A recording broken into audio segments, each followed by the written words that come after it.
Ayan, yun naman pong mga binili namin mga damit-damit. Hindi po kami masyadong bumili ng damit. Marami po kami biniling pajama po. Ito po para kay ma'am. Sa lola ni Frank. Mahilig po siya sa cat. So, ito po yung binili namin. Baleno po siya. So, titingnan nyo po, may mga sizes po siya. XL, MS. Pagka bibili po kayo, pag nagustuhan nyo, bilhin nyo na po kasi wala po silang masyadong stock sa nahalata ko pong wala silang masyadong stock ng XL tsaka L. So, nung bumalik po kami, wala, kakunti na lang. Yeah, ito po yung binili ko. Birdie. 700 pesos po yung ganun. Pero ito po yung maiksi. Tapos, may iba po mahaba siya. Ito maiksi.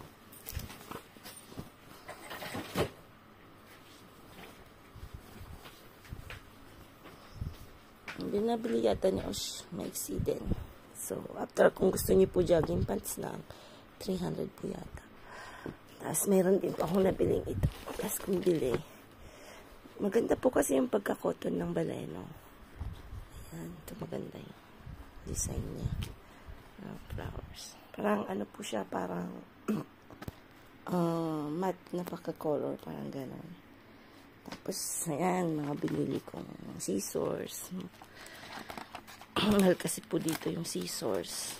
So, sa atin, 300 pesos, 150. Pamputos, pantali. Ito, bigay po sa akin ni ka-farmer. Kangkong, sabi ko kasi, meron ka bang kangkong? Marami nga, maraming nabibili sa ano yan. Ito, binili lang namin doon sa may Arayat. Panty, silip. Ito po yung pambigay. Kasi mayroon pong nag-alaga ng mga plants ko. So, mahirap po kasi maganap ng. Maganda po yung quality ng silip. Yan. Ganda. Maganda po siya. Maganda yung quality niya. Tapos, ito naman egg. Yan. Parang 250 yung bili mo. Yan. Maganda din. Maganda ng konting make-up. Ito yung nabili namin sa sa airport. 200 something din.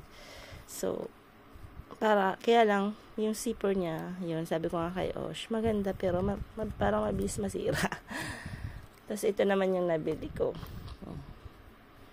Sa airport din po yan. Ayan. Sa pearl. Sa kultura po yung pearl. Ayan. Tapos, bumili din po ako ng mga t-shirt sa kultura. Isa pa pong favorite ko yung Jackie. Yung Jackie na mark kasi matibay po yun. Tsaka yung cotton niya maganda. Ito binili ko kasi pagka maalis po kami, lagay ng laptop tsaka ng iPad. Yun lang po. Yun pa yung mga things na bumili din po ako ng hush puppies. Sa Pinas pa po ako bumibili ng shoes kasi pag dito po kasi by internet, hindi mo